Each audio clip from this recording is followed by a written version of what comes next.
Welcome to the Real Estate Investing Club. This is the place everyday real estate investors gather to share their best stories, biggest insights, and favorite tactics to grow a portfolio of cash flowing properties in today's market. Here's your host, Gabe Peterson.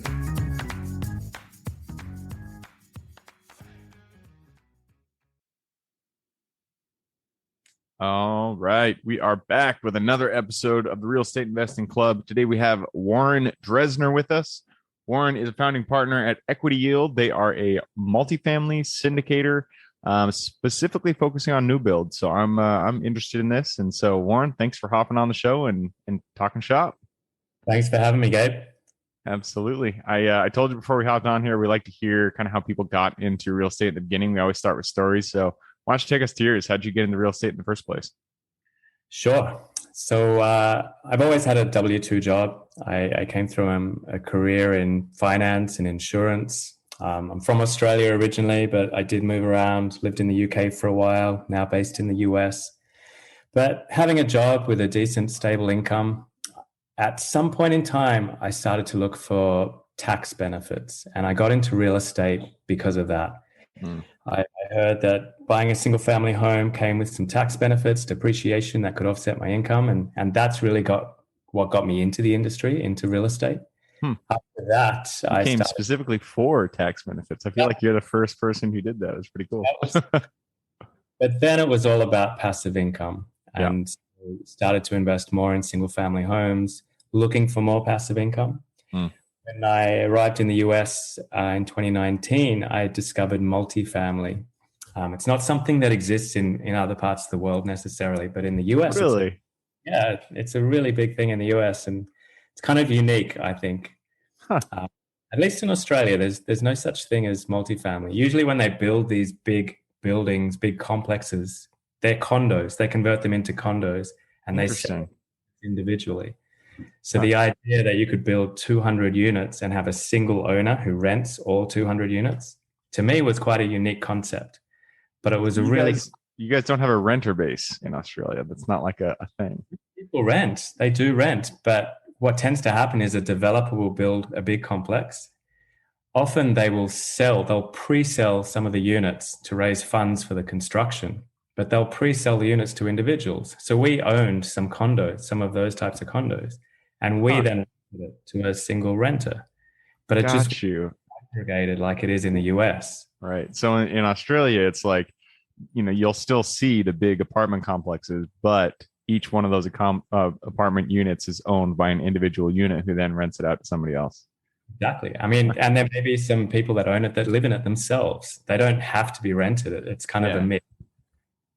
But I kind of discovered that in the US, and it's a really powerful part of real estate investing because you get these aggregated benefits. You get economies of scale, and all of a sudden you don't have to just buy a house because you've only got $100,000. You can actually buy a small piece of a bigger investment, a bigger complex. And that really interested me. So I started investing in apartment syndications. And then slowly over time started to get more active in the space and found a partner. Together we formed a company, and we started actively creating these syndications as well. Killer, man. I love it. I like kind of the arc of your career there. You started out your W-2, moving from country to country, Australia to UK to US. You started in single families. How long were you in single families for? What were you doing there? So started in 2010 and sold the last one in 2019. So it was probably 9 years. Really, it was just buy and hold. So at some point, we probably owned 7 single-family homes. So it was never outrageously big. But what I noticed with that was there's a lot of work involved. I mean, it's so-called passive, but actually it takes a lot of effort. And that was another big attraction of the syndications, that it didn't have to be as active. I mean, it was very much a passive investment. I gave my money, I collected my checks. That was about it. Mm-hmm. Yep. Yeah. I've said this so many times on this show. People who, I'm no hard feelings for people who invest in single family, but that is where most people start. And it is by far the hardest thing to do in real estate is doing flips and owning single family homes. It's like, it's funny that way. But that's cool. So you went on from single families. I mean, it sounds like you started in 2010 and you sold just recently, 2020. You said you just gained all of that value right there. That was the perfect exit, perfect entry. Yeah. And then, You need some luck on your side for sure. yeah, for sure. There's always an element of luck in anybody's success story. But then you started in syndication by investing in other people's projects. So tell me a little bit more about that. How did you find the projects? How did you find the GPs? So that was a challenge. I guess it must have been bigger pockets in the beginning. I was hungry for information. I had heard about this concept and I just wanted to learn more about it. So I remember in the early days, I discovered bigger pockets and I was on the forums reading everything in the early stages. I bought books, I listened to podcasts. I really got educated first. And I'm not the kind of person that's going to overanalyze and not jump in. Like I like to do my education, but I was keen to jump in. And so at some point, I wanted to find out who the sponsors are. And that wasn't easy in the beginning. I think I looked through bigger pockets and I tried to find people who were advertising themselves as sponsors, and I made contact and got on the phone with them and met them that way. And I invested in a couple of syndications early on that probably weren't the best. And I think I learned from it. I probably jumped in, I don't know, with the wrong people that I didn't necessarily know, didn't necessarily trust. You kind of mentioned about, 2010 to 2020 has been a golden age for real estate in general, and it's true in multifamily too. So I haven't lost money from those investments, but they didn't go as planned. Like the big disappointment for me was that they presented a business plan and said, this is what we're going to do. And they didn't do anything near to what they were promising. And the communication wasn't great. And so I didn't necessarily have a great experience with some of those guys. But on the other hand, I invested with others who were awesome, and they kind of showed me how it should be done. They communicated amazingly well. They stuck to their business plan. The communication was always in comparison to the business plan, so you could see where they were at and why they were doing what they were doing. So I had some good stories, good experiences and bad experiences, but it was all a learning experience. Yeah, well, it's good to have that bad experience because now going into your own syndications, being the GP on a project, you can kind of see what you don't want to do. You can see what worked well and what didn't work well. Absolutely. And that's very much how we've kind of formed our strategy, my partner and I. It's based on our experiences. My experience has been more of an investor over time. He's actually comes from the construction industry. So he used to build retail malls and multifamily. So he's got a lot of good experiences as well. And you mentioned at the beginning that we're focused on newer buildings. A lot of that's got to do with his experience. He's seen those old buildings, the old systems, the problems that you get with some of the old buildings. So we're kind of combining his experience on the construction side, my experience on the investment side, and that kind of formed our investment thesis. Oh yeah, I would take new build any day over something, even with better returns, because just the headache you have to deal with for those old buildings is just no bueno. Absolutely. So before we jump into kind of what you're doing today, the active investing, buying, doing the new builds, I want to talk a little bit about your experience as a passive investor. So you said you went into some projects that weren't so good. You went into some projects that were, really, really great. How did you go about deciding, once you kind of found those good investors, how did you go about finding them and in deciding which investors you should be putting your money with?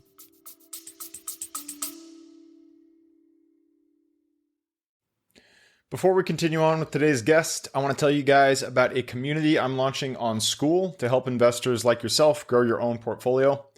In this community, you'll get access to all the docs I use, all the systems I've built, everything I've used to grow my own portfolio, as well as instructions and guidance on how to get out there and find great deals, how to finance those deals, and then how to manage them for great returns. Since we're just launching it, the price will be set at a measly $20 per month, and whatever price you join at is the price you'll have for life.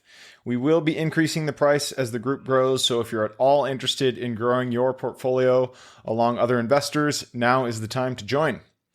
I will put the link somewhere in the bio or on our podcast website at therealestateinvestingclub.com. So if you are interested, head on over there.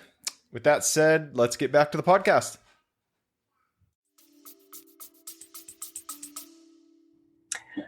So it's kind of complicated. I guess there are lots of levels to that.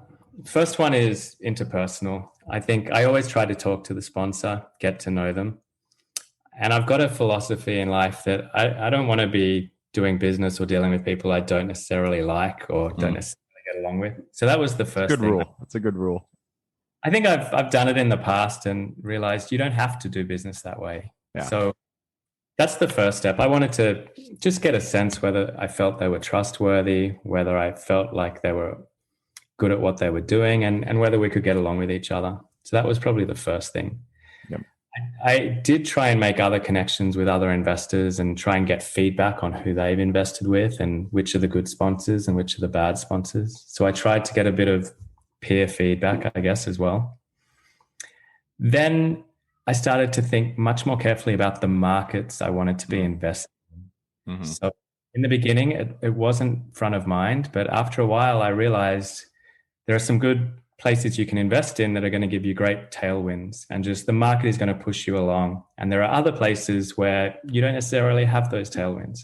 So I started thinking more carefully about where do I want to be invested? And, I made an investment in Texas, in Dallas, and that was great. It's a great market. But I started thinking, well, I don't want to make the next one in Dallas. I want to start to diversify. What other good markets are there? So I started to think about having more of a spread of investments. And then finally, I guess it came down to the asset specifically. And I'm kind of a numbers guy, so I look at the returns and think whether it makes sense, and focused on that specific asset or that specific business plan. Makes sense. And multifamily was where you kind of, rested your hat. Yeah, I love the multifamily industry. I think it makes so much sense. You get these economies of scale. There's a real need for housing. What I'm starting to think about is, should I diversify away from multifamily? Because just like I was geographically diversified within multifamily, now's probably the time where I need to think, like, what else is there? Should I invest in storage or retail or industrial? It's not something I've done yet, but it's definitely on my mind. Well, storage is what we do over here. And so I am a huge, huge fan of storage. I'm just going to leave it at that. If you're looking at storage, I say go that route. All right. Sounds good. Cool. So let's talk a little bit about what you guys are doing today. You're doing new builds. That is really exciting. It's also different because not a lot of people are involved in new builds. Most people buy older facilities, fix them up and then rent them out. What I'm sure you've seen both sides. What is the pros and cons of doing new builds? So when I say new build, I don't mean new construction necessarily. Okay. But I mean a newer product. So we also look at stuff that's built 1990 onwards. We'll go back to maybe 1985, but our sweet spot, what we love, is a building that might have been built in the early 2000s. It's about 20 years old. It's good, solid construction, but it's starting to look a little dated. So we've got confidence in the systems, we've got confidence in the construction, but there's an opportunity to upgrade the kitchens now because they're 20 years old and they could probably use a little love, maybe add a technology package, do something that's going to add value and allow us to push rents. So we're still very much looking at a value add play where we're forcing values up. But we're trying to target newer buildings with a light value add touch rather than something that's built in the 1960s where there's potential for a heavy lift, but you also have risks associated with that because it's with older plumbing and older electrical. The other advantage that we find with these newer buildings is the demographic that you're dealing with tends to be a little bit better. So what you tend to find is that in an older building, you're probably more likely to have bad debt issues. You're probably more likely to have tenants who are reliant on government assistance for their rent. When we're looking at these newer buildings, it's a generalization, but we're probably dealing with less bad debt and less people who are reliant on government assistance. And that helps with the project as well. It means that we don't have to allow for as much economic vacancy.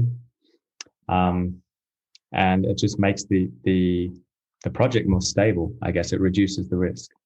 Yep, absolutely. And yeah, I always say I would prefer to have less headache than I would higher return. I think the headache, you got to have a return, you got to have a high return. But if I'm choosing between adding more return or more headache, or less headache, I would definitely choose the ones that are easier to manage, the ones that you're not going to have as much of a problem with. So that makes a lot of sense. At the end of the day, it should be about risk-adjusted returns. So in one of our projects, we might have a cash-on-cash return of, say, 7 or 8%. Another project on an old building in a smaller tertiary market could legitimately have an expected cash-on-cash return of 12%. That's fine, but it's a riskier proposition. So from an investor's point of view, do you want to invest in the high risk, high return option or a lower risk, lower return option? So our focus is on that lower risk, lower return proposition. And our aim as business owners is just to do that really well and stick to our criteria. Nice. I love that. And I like that you guys are focusing. We've said it so many times on the show here. If you bounce around, if you choose to do 100 different asset types, 100 different, business models, then you never get excellent at one. And that's where the true passion, the true return on your investment comes from. It's just really getting excellent at a specific asset class, a specific business model. So you guys have found it in your business, multifamily, newer builds. Love to hear that. I did just take a peek at the clock. We've already gone through our 15-minute time. So I do have to push us off into the quick question round. Are you ready? Absolutely. Let's go. All right. It starts with books or any form of education, really. So if you could give me two, forms, it could be YouTube, it could be podcast, books, whatever you want. Give me two forms, one for general life wisdom and one for real estate specific. I listen to podcasts. I also read books. So two books that I really enjoyed. It all started with Robert Kiyosaki. So Rich Dad Poor Dad, Cash Flow Quadrant. I'd say that my go-tos from a real estate point of view. I really enjoyed a book called The Great Rat Race Escape by MJ DeMarco. Okay. It's not real estate specific, but it's more business owner specific. And it kind of follows that Kiyosaki philosophy about really, if you want to get ahead, you should be owning a business, not working for someone else. So that was a great. I love it. I'm going to have to, you are the first person who's recommended that one. So that's good. We're like 200 something episodes in. So that's something to be said about that. All right, moving on. This one is for habits. Habits form the foundation of our life. So if you could point to one thing you do day in and day out that you feel contributes the most to your overall health, well-being, happiness, and success, what would that be? I have a pretty solid morning routine and really feel better when I do it. Or I should, when I don't do it, something's missing. So having that fixed morning routine where I get up and follow the same patterns, focus on a bit of exercise, a bit of thinking about the outcomes that I want for the day, thinking about some of my goals in the long term. I love doing that every morning, and that sets up my day just right. Morning routines are crucial. I'm the same way. If I don't do it, especially it's just exercise for me. If I don't exercise, everything's wrong. The day is it's gone to shit. Next question. This one is, I lost my place there. Let me find it. There you go. For your younger self. So if you could go back to the Warren who, was still in the W-2, had no experience in real estate, go to him, look him in the eye, give him one piece of advice moving forward. It'd be, I'm sure this is common advice, but get started earlier. There's never a need to wait. Just dive in. That is definitely not the first time, but it is always very pertinent advice, is get started earlier. The sooner you get started, the sooner you can say, I wish I started earlier. So there you go. Absolutely. All right, next one. You've actually already mentioned this one a little bit, but it's about the United States. There's plenty of areas to invest out there, which means there's something to choose. There's a lot of decisions to be made. So what area in the U.S. are you most excited about putting your hard-earned dollars? For me, it's Florida. I live in South Florida. We invest a lot in Central and Northern Florida. It's great. There are so many people moving to the state, so many conditions that are just conducive for investments performing well. So I'm all about Florida.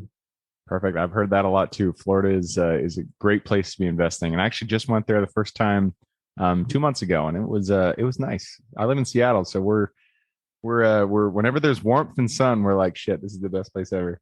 Oh, absolutely, great time of year as well. Yep. All right, and that leads us to the very last question. You've given us a lot of good advice about multifamily. I'm sure people want to reach out. What is the best way for them to do that?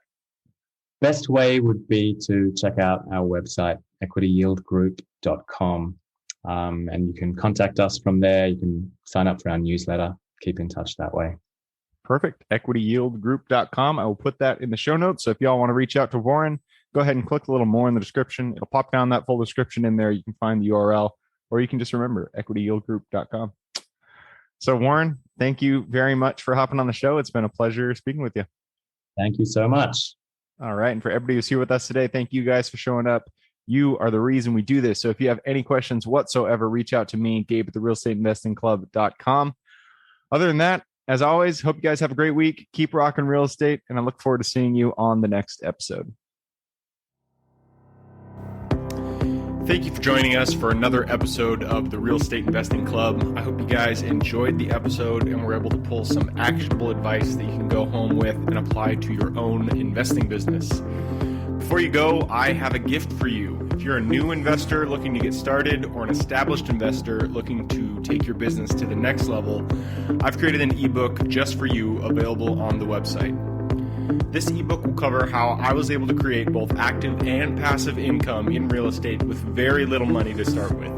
In it, I will address the 3 most often cited obstacles new and veteran investors run into by showing you how to find a deal that's actually a deal, how to finance that deal with little to no money down, and how to exit a deal for maximum value. And if you get the ebook today, I'm going to bury you in bonuses, 7 of them to be exact. First, you'll get the off-market lead generation blueprint, which will take you through the exact systems and processes we use to generate off-market leads like clockwork, which is the most important skill when it comes to creating real wealth in real estate. Then you'll get the A to Z REI systems and vendors guide, which will allow you to peek under the hood of our business and see the exact tools and systems and even the vendors we use to grow our business. After that, you will get the top 100 best performing keywords pack, which will give you the exact keywords we use to target leads online and generate leads without having to lift a finger. Next, you'll get the contracts bundle for wholesaling and renting real estate, which will give you access to all of the contracts we use in the field to execute all types of transactions. After that, you'll get the Investor's Quick Analysis Calculator and Offer Tool, which will allow you to quickly calculate whether a deal is an actual deal and will allow you to create an offer automatically from those calculations. Next up, we'll give you the Investor's Daily Success Tracker, which is a tracker you can use to ensure you are taking the right actions day in and day out to reach your financial goals in real estate. And finally, you will get the Wholesaler's Template for Quick Assignment Cash, which will give you the templates we use to present our wholesale deals professionally and efficiently to our buyers. I know that is a ton of things to say. I'm glad you were able to stick with it. So you'll get both the ebook and all of those 7 free bonuses when you download the ebook today. All we charge is the admin cost to run the show. So if you are interested in the ebook and the bonus bundle, head on over to the website at therealestateinvestingclub.com. Click on Get the ebook bundle at the top of the page and take advantage of that deal. With that housekeeping item covered, I hope you have an absolutely fantastic day and even better week. Keep rocking real estate, and I look forward to seeing you on the next episode.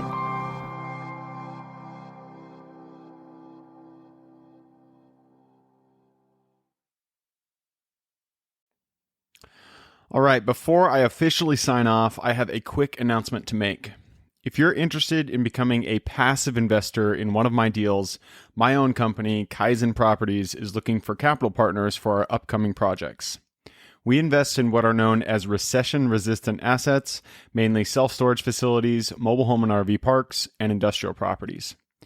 If you're interested in investing and would like to learn a little bit more about my company, our investing criteria, and some of the previous projects we've done, Go to the Real Estate Investing Club podcast at therealestateinvestingclub.com and scroll all the way down to the bottom of the page. Click on the Invest With Us button. That'll pop up the investor form. Fill that out, and we will reach back out to you as soon as we can. Or if you prefer a little bit more of a personal touch, you can reach out to me at gabe@therealestateinvestingclub.com. So really, that is it. Again, it was a pleasure hanging out with you guys during this episode, and I look forward to seeing you on the next episode.